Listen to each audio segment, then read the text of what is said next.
Mesdames et messieurs, bonsoir et bienvenue à ce journal des 20h sur la radio-télévision nationale congolaise. Le chef de l'État, Félix-Antoine Tshisekedi Tshilombo, a regagné Kinshasa aujourd'hui après un séjour de 4 jours dans le Nord Kivu. Et avant de rentrer à Kinshasa, Félix-Antoine Tshisekedi a tenu une conférence de presse où il a annoncé l'annulation de toute décision sur Minembwe. Giscard Kusema. Au cours de la conférence de presse qu'il a donnée ce jeudi à Goma, le chef de l'État a fait la restitution de son séjour. Sur base des informations lui données par les différents notables et élus locaux du Nord et Sud Kivu, le président de la République a décidé de surseoir les dernières décisions prises sur Minembwe. Sur un territoire dont les limitations sont contestées et surtout dans un contexte de conflit latent. Et donc, pour moi, le salut du peuple est la loi suprême. Et je ne peux pas laisser un peuple, surtout le mien, un peuple au Congo, en danger. Voilà pourquoi j'ai décidé de purement et simplement annuler ce qui a été fait jusqu'ici. Mais je ne vais pas en rester là. Je vais très rapidement mettre une commission sur pied. Une commission composée uniquement de scientifiques et de préférence des scientifiques qui ne seront pas originaires de la région. Donc, c'est-à-dire ni du Nord Kivu, ni du Sud Kivu, ni de l'Ituri, rien du tout. C'est des gens qui viendront d'ailleurs et nous sommes capables de le faire, le Congo est grand. Au sujet du processus de désarmement, de mobilisation et réinsertion communautaire, le chef de l'État a annoncé avoir obtenu un financement de 50 millions de dollars américains pour sa mise en application. Dans les prochains jours, le président de la République va nommer un coordonnateur national du DDRC qui dépendra directement de lui. Et avant de tenir cette conférence de presse, le président de la République s'était rendu à Saké, dans les Massissi, où il a constaté l'évaluation des travaux de construction du pont de Kiiba, principale voie d'accès de la ville à Saké. Félix-Antoine Tshisekedi Tshilombo a fait un meeting au cours duquel il a annoncé sa ferme détermination de mettre fin aux problèmes sécuritaires de la province du Nord Kivu. Giscard Kusema. Il y a 2 semaines, les eaux en furie de la rivière Kihira à l'entrée du territoire de Massissi avaient coûté la vie à 14 personnes, englouti plusieurs maisons d'habitation et emporté du bétail. Le manque de ce pont qui relie la ville de Goma au territoire de Massissi et Walikale, ainsi que la province du Sud Kivu, prive les villes de Goma et Bukavu en denrées alimentaires. Informé de cet état des choses, le président de la République, Félix-Antoine Tshisekedi Tshilombo, est arrivé sur place à Saké pour voir l'avancée des travaux de construction du nouveau pont. Il a promis des moyens financiers supplémentaires afin de terminer les travaux et rétablir les trafics sur cette importante route nationale numéro 2. Devant la population de Saké en liesse rassemblée au centre de cette bourgade, le président de la République a annoncé ce que la population souhaitait entendre. J'aimerais vous annoncer une très bonne nouvelle, j'espère, pour vous. Dans quelques semaines, je serai un gomatracien. Je vais venir habiter ici. Je vais vivre avec vous. Et je voudrais entendre au quotidien vos problèmes. Et nous allons les résoudre ensemble.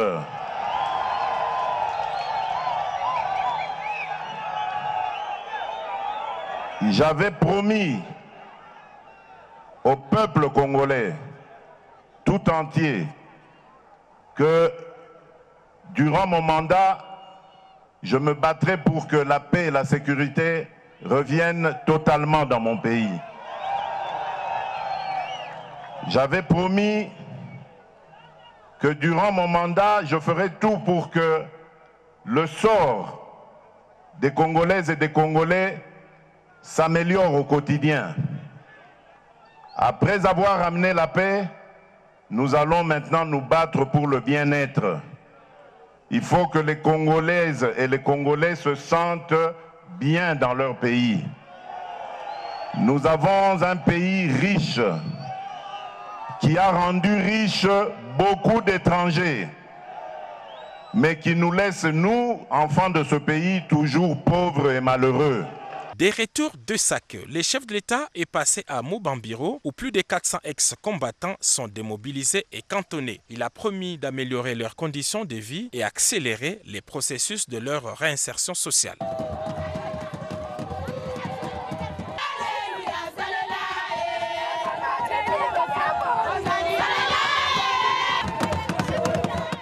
À la Chambre basse du Parlement, le projet de loi autorisant la ratification par la République démocratique du Congo de la Charte africaine des droits de l'homme et des droits des personnes vivant avec handicap a été déclaré recevable à l'Assemblée nationale. C'était au cours de la plénière de ce jeudi présidée par l'honorable Janine Mabunda Sylvie Moimbo. Adopté en 2018 par la 30e session ordinaire de la conférence tenue à Addis Abeba en Éthiopie, le protocole à la Charte africaine des droits de l'homme et des peuples relatif aux droits des personnes vivant avec handicap en Afrique et en attente de ratification en RDC. Une proposition de loi relative présentée il y a quelques jours par la ministre des Affaires sociales est passée au peigne fin à la commission mixte politico-administrative juridique, sociale et culturelle et des droits de l'homme de l'Assemblée nationale. L'économie de ces travaux a été faite au cours de la plénière présidée par la présidente Janine Mabunda Lioko. Un rapport qui a suscité plusieurs interventions vu l'intérêt social du protocole à ratifier. Avant la présentation du rapport de la commission mixte, la parole a été donnée à la ministre déléguée aux Affaires sociales chargée des personnes vivant avec handicap. Il y avait une nécessité que nous ayons ces ministères.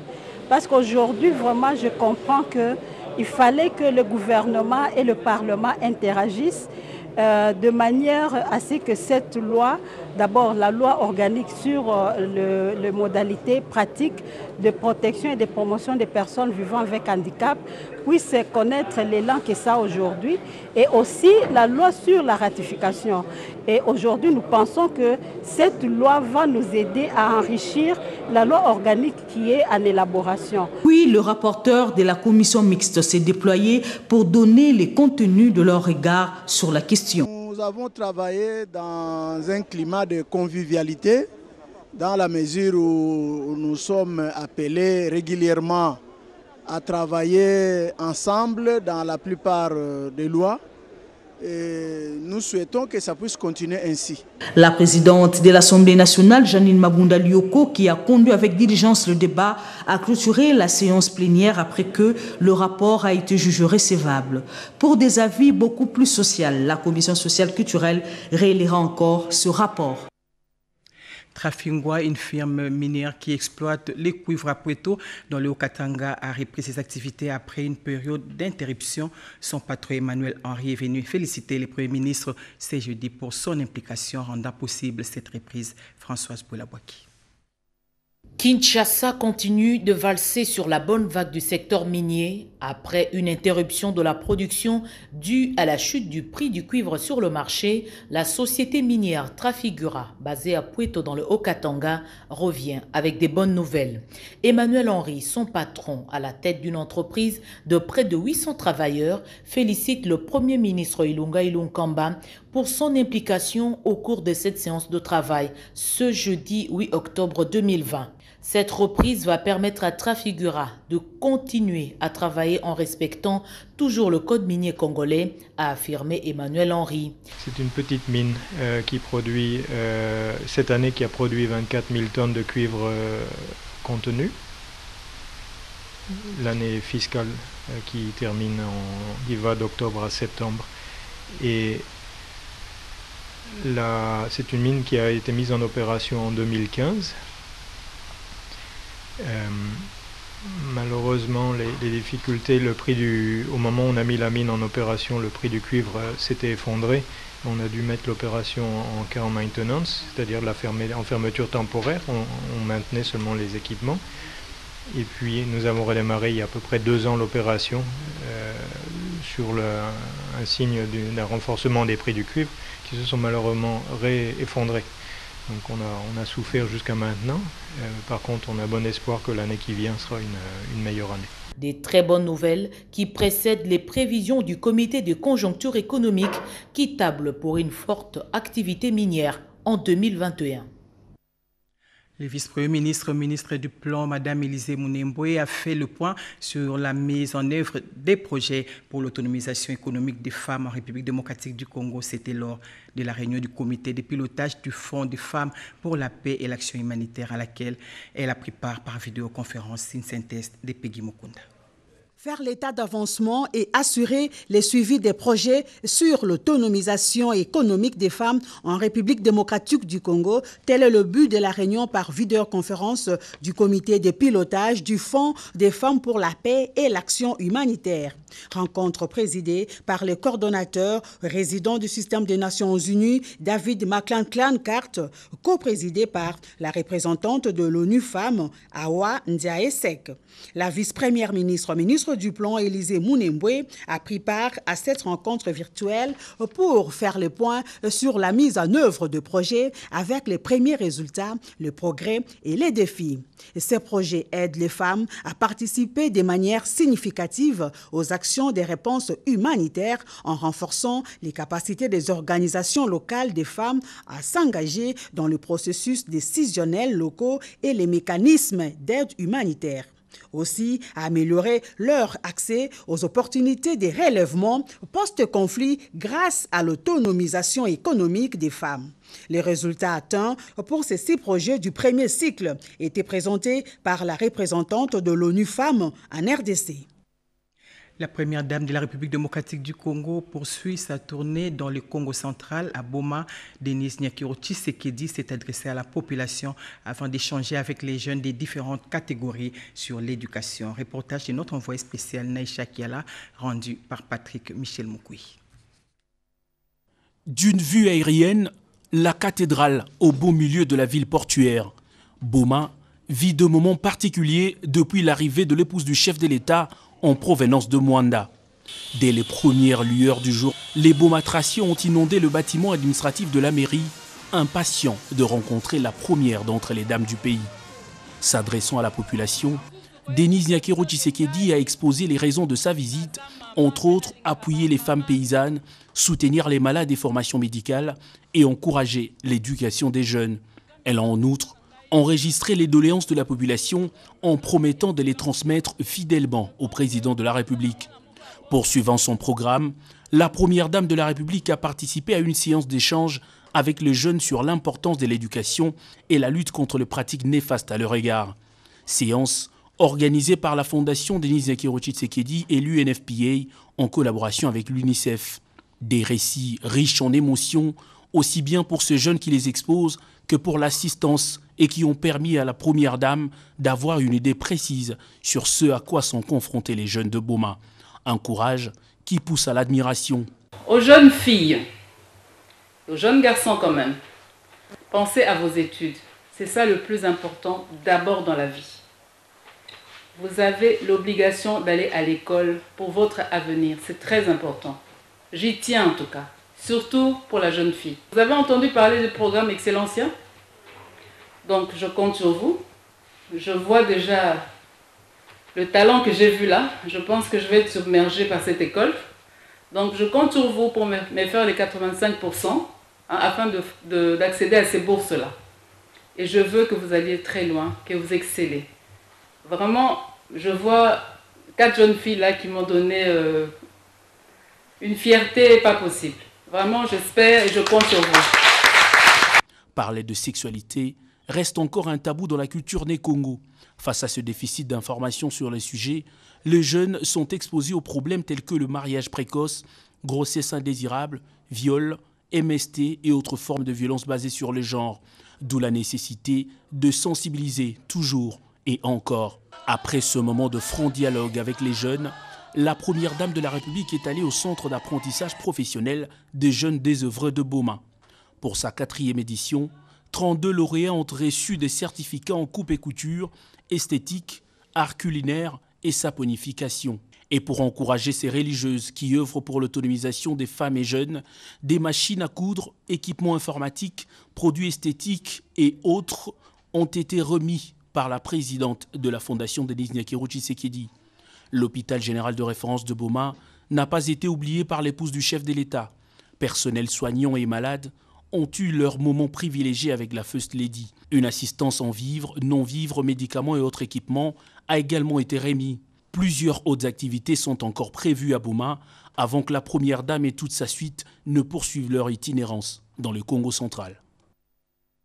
Le 1er janvier 2021, l'Afrique entre dans la zone de libre-échange continentale. De quelle façon les entreprises congolaises se préparent-elles? Une matinée d'information a été organisée à la Fédération des entreprises du Congo FEC avec le ministre de l'Industrie et du Commerce extérieur. Joël Ngunza a signé ce reportage. Les entreprises congolaises sont-elles prêtes pour la zone de libre-échange continentale africaine? Une question qui talonne le monde des affaires, mais aussi le gouvernement, puisqu'en cas de ratification par le Parlement, la RDC, à l'instar d'autres pays africains, entrera dès le 1er janvier 2021 à cette zone de libre-échange. Cette question était au centre des échanges ce jeudi à la Fédération des entreprises du Congo entre le ministre de l'Industrie et du Commerce extérieur avec les opérateurs économiques. Le président national de la FEC, Albert Youma, a soulevé les inquiétudes du monde des affaires quant à la mise en œuvre de cette zone de libre-échange. Les problèmes de fiscalité et de parafiscalité, l'environnement des affaires, le déficit énergétique et la compétitivité des industries congolaises. Inquiétude partagée par le ministre du Commerce extérieur, Jean-Lissier Boussa, qui promet la mise en place d'un comité stratégique pour préparer l'entrée à la zone de libre-échange. Le ministre de l'Industrie, Julien Paluku, a également présenté toute une série de mesures, dont la mise en place de la politique industrielle de la RDC. Une des bases de l'industrie, c'est l'agriculture. Il faut pousser l'agro-industrie. Et je pense un jour ou l'autre, il faudra un seul grand ministère. Parce qu'aujourd'hui, je m'excuse, on a des difficultés avec certains de vos collègues d'autres ministères, mais si on avait réuni un grand ministère autour de l'industrie. J'ai entendu avec plaisir le ministre du Commerce extérieur dire « je compte bien là-dessus » sur cette intelligence du gouvernement pour qu'enfin on se parle et on prenne les bonnes décisions et on applique les décisions qu'on aura prises ensemble. Après échange, il a été noté que l'entrée à la zone de libre-échange continentale africaine est irréversible. Les opérateurs économiques attendent du gouvernement la mise en place des infrastructures adéquates et autres réformes pour permettre aux entreprises congolaises d'être compétitive. L'ingénierie des Congolais mérite d'être encadrée, mission qui s'est assignée l'Ordre national des ingénieurs civils de la République démocratique du Congo. Et pour solliciter l'accompagnement des officiels congolais, leur délégation a été reçue par le ministre d'État, ministre des Ressources hydrauliques et électricité, Eustache Moazi Mumbembe. Reportage Mireille Ndeki. Après avoir adhéré à l'ordre qui régit leur profession, les ingénieurs civils tiennent à être opérationnels et exercer leur métier en toute sécurité. C'est dans ces cadres que l'Ordre national des ingénieurs civils, ONICIV, a amorcé une série de contacts avec les officiels du pays pour leur accompagner dans la promotion de l'ingénieur civil en RDC. Parmi ces officiels, on note le ministre d'État, ministre des Ressources hydrauliques et électricité, Maître Eustache Moazi Mumbembe, qui a reçu cette délégation conduite par son président Charles Médard Ilunga. Nous sommes venus présenter l'Ordre des ingénieurs civils auprès de monsieur le ministre des Ressources hydrauliques et lui présenter en même temps nos missions, lui présenter les dispositions qui sont en cours, de manière à ce que la loi qui a été votée en décembre 2018, la loi qui porte notre création, puisse être opérationnelle. Disons que l'ordre s'est mis en service et aujourd'hui l'ordre a pu se structurer et c'est comme ça que l'ordre a commencé des contacts pour pouvoir obtenir, n'est-ce pas, l'accompagnement des différents ministères qui sont impliqués. L'ONICIV, cette structure mise en place, a pour mission également de protéger et défendre la profession des ingénieurs civils. C'est ainsi qu'elle veut relever les défis pour un bon encadrement de la pratique du génie civil en République démocratique du Congo. Fin travaux de réhabilitation de la nationale numéro 1 dans son tronçon compris entre Mbujimayi, Mukamba, en passant par la localité de Kabea-Kamwanga. Nous sommes dans la province du Kasaï oriental. Travaux exécutés par l'entreprise chinoise Grec 7 et consolidés par l'Office de route. Le directeur général de l'Office de route, Herman Moutima Sankiri, s'y est rendu pour évaluer les niveaux d'exécution. Le constat est positif. Blaise Bokokia.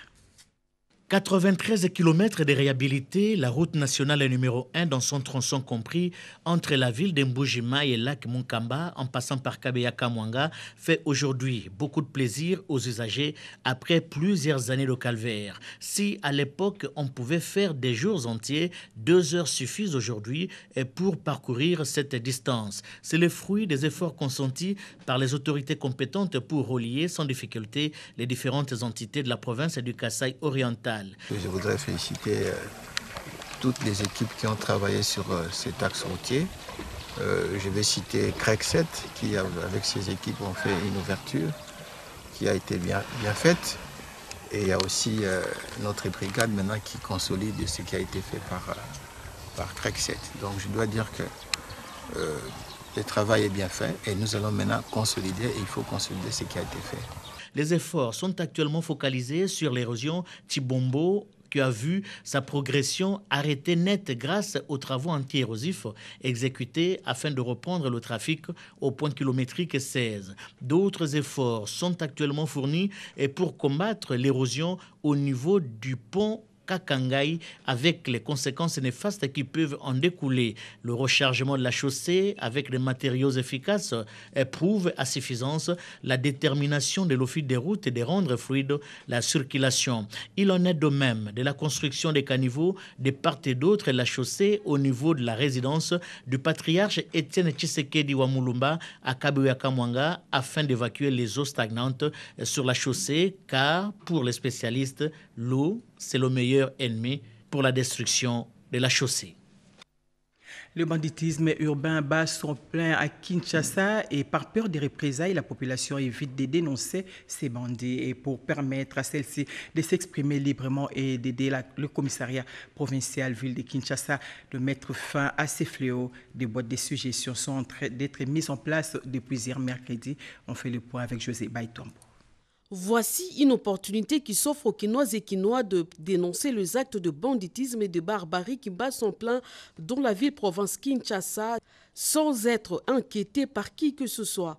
Le commissariat provincial de la police nationale congolaise, plus proche de la population, procède depuis ce mercredi à l'installation de boîtes à suggestions dans les maisons communales, commissariats et souciat, une façon pour la police nationale congolaise de faire participer la population à la gestion de la sécurité dans leur milieu de vie respectifs en y déposant leurs dénonciations. C'est pourquoi nous avons mis ces boîtes à suggestions pour que la population puisse dénoncer tous les problèmes de criminalité, même les comportements indignes de certains policiers.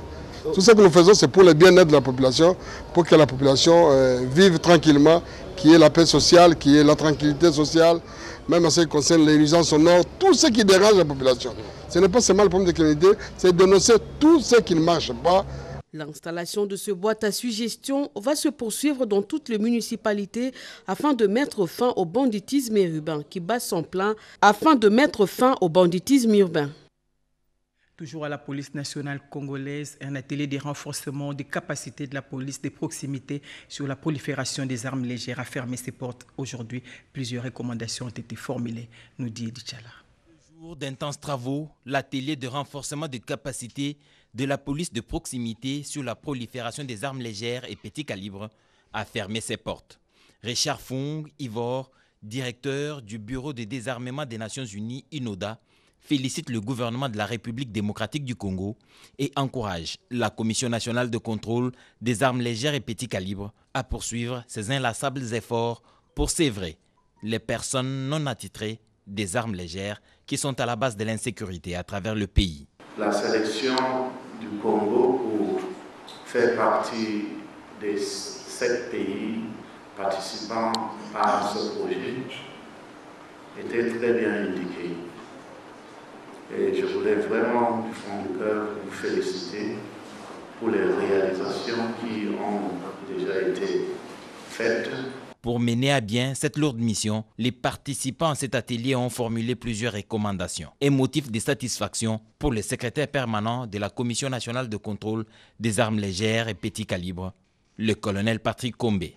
Cet atelier cadre directement dans le résultat attendu au processus du désarmement civil volontaire en créant un cadre d'échange et de confiance mutuelle et permanent entre les services de sécurité et la population. Présent à cet atelier, le général Ghislain Chinkobo, commandant adjoint chargé des opérations des forces armées de la République démocratique du Congo, a apprécié, comme tout participant d'ailleurs, cette nouvelle notion de police de proximité. Le point d'échange Internet de la République démocratique du Congo figure parmi les meilleurs de l'Afrique.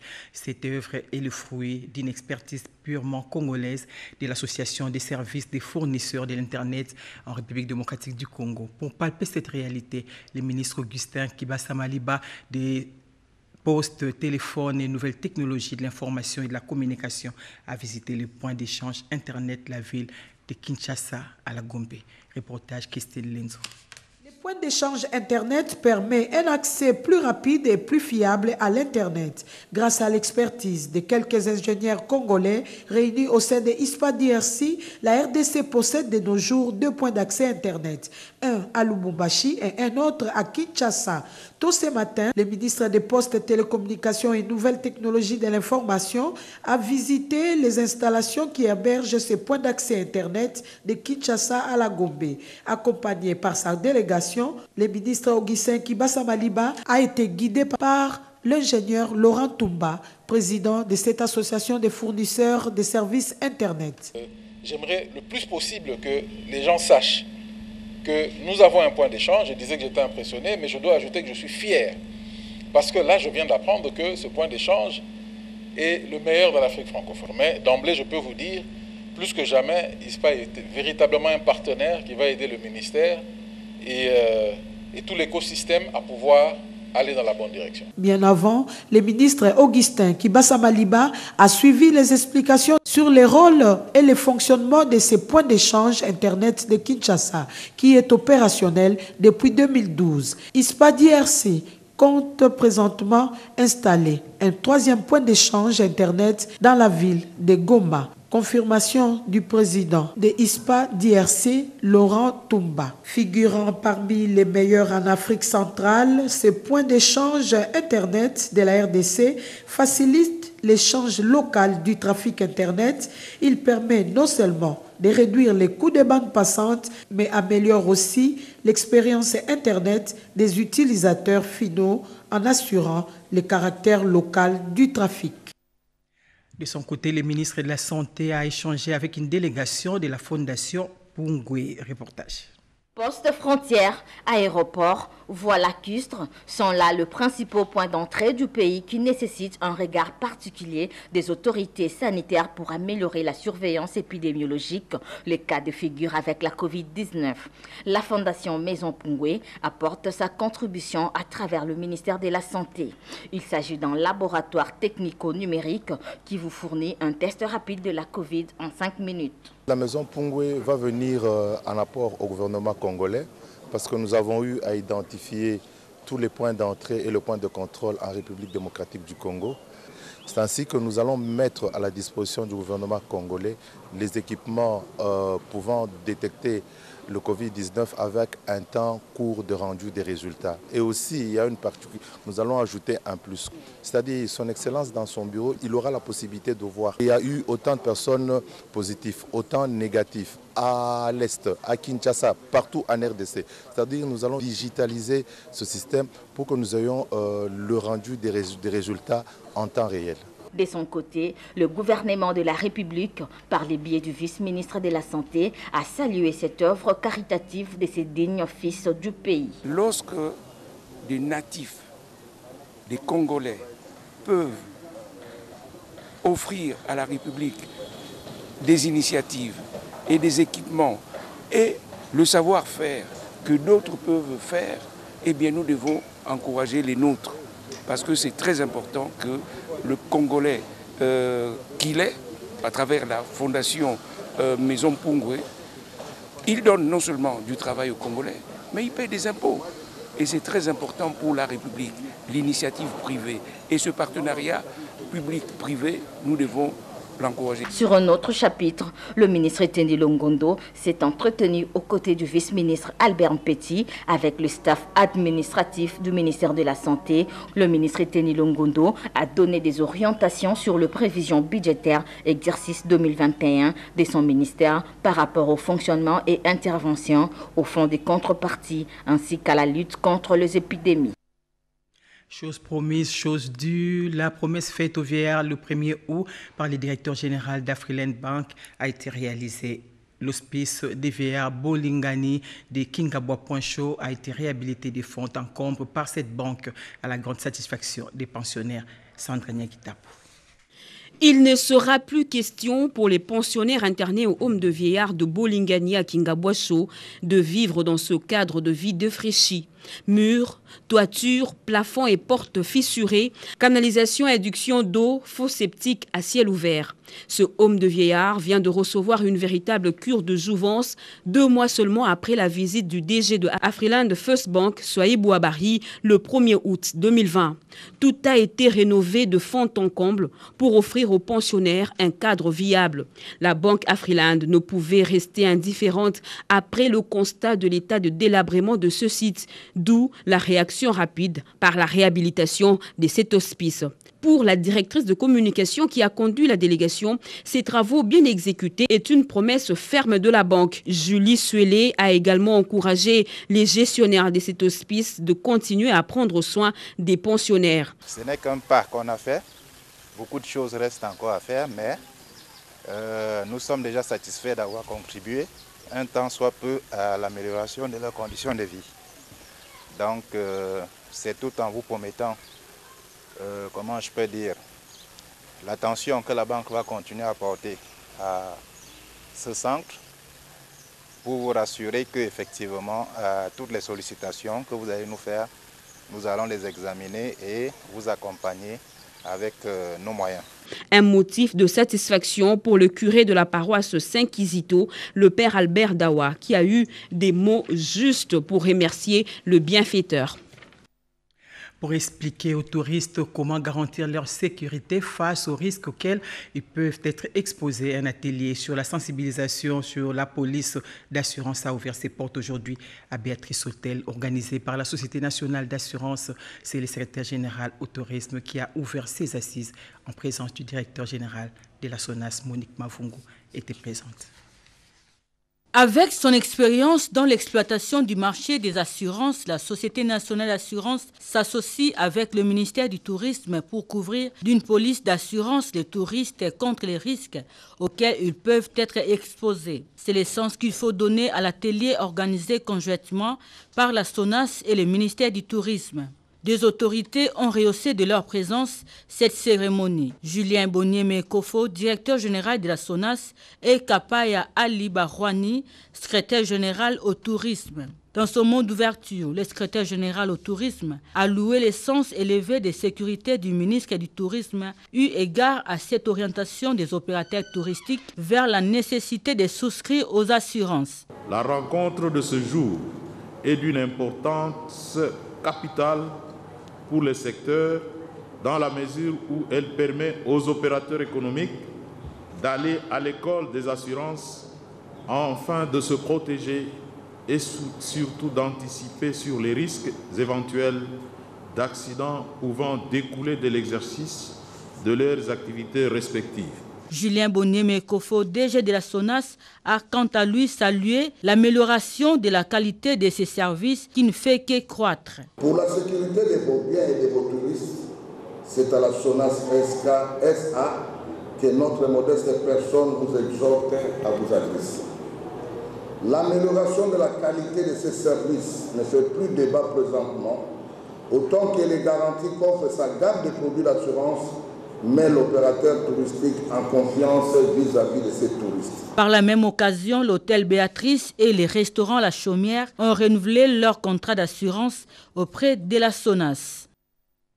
Et une page noire dans ce journal décédé le 27 août dernier en Belgique, la dépouille mortelle de l'artiste Drumer Belobi Desaiko Langalanga est arrivée hier à Kinshasa, sa terre natale. Elle a été accueillie à l'aéroport international d'Indjili par le conseil du chef de l'État en charge de la culture, les aides Mujingamutum. L'un des pionniers du groupe Cher Adeve Mwanda depuis sa création en 1969, son apport dans la rumba congolaise est inestimable. Jean-Marie Belobi Ngekerme alias Meridjo Machinya Kauka Vieas a tiré sa révérence les jeudis 27 août 2020 au CHI de Liège en Belgique où il était hospitalisé depuis quelques mois. Sa dépouille mortelle est arrivée à Kinshasa le mercredi 7 octobre 2020 à l'aéroport international d'Indjili en provenance de Bruxelles. C'était devant les conseillers du chef de l'État au Collège de la culture, arts et des questions religieuses de la commissaire générale ville-province Kinshasa en charge de la culture et des arts Yvette Tabou, de quelques membres de sa famille biologique et artistique, dont le président de l'orchestre Zaiko Langalanga, Jossar Nyokalongo, des amis et connaissances. Les doyens Belobi, l'un des Baoba et auteur-compositeur de la musique congolaise moderne, 86 ans d'âge, dont 66 ans consacré à la promotion de la rumba congolaise. Il fut le père, le créateur du Kavacha Machinya Kauka, cette cadence particulière au drum qui a façonné les contours de la rumba de l'orchestre Zaiko Langalanga et qui a influencé de nombreux drummers qui ont repris son style. Le corps du batteur mythique a été acheminé à la morgue de l'hôpital du Cinquantenaire. Sa disparition est une grande perte pour le monde de la musique et de la culture en République démocratique du Congo. Merci l'artiste, tu as fait partie de toute une vie des souvenirs d'enfance avec Zaiko Langalanga. Et enfin, ces communiqués nécrologiques de la présidence de la République, la presse présidentielle a la profonde douleur d'annoncer les décès des messieurs Kula Youkou François, caméraman au cabinet du chef de l'État, mort survenu à Kinshasa le dimanche 4 octobre 2020 à 6 h du matin, des suites d'une longue maladie. En attendant les programmes des obsèques, les recueillements se tient à la résidence familiale 6 avenue Kipata, numéro 20, dans la commune d'Ingaba, non loin de l'avenue de l'université. Les recueillements se tient dans le strict respect des gestes barrières. Voilà, c'est ce qui boucle ce journal des 20 h sur la radio-télévision nationale congolaise. Au nom de tous les héros dans l'ombre, nous disons merci à tous ceux qui ont suivi ce journal à Paris, en France, en Belgique, comme partout d'ailleurs. Retrouvez à 22 h Nadine Kilocho. Au revoir.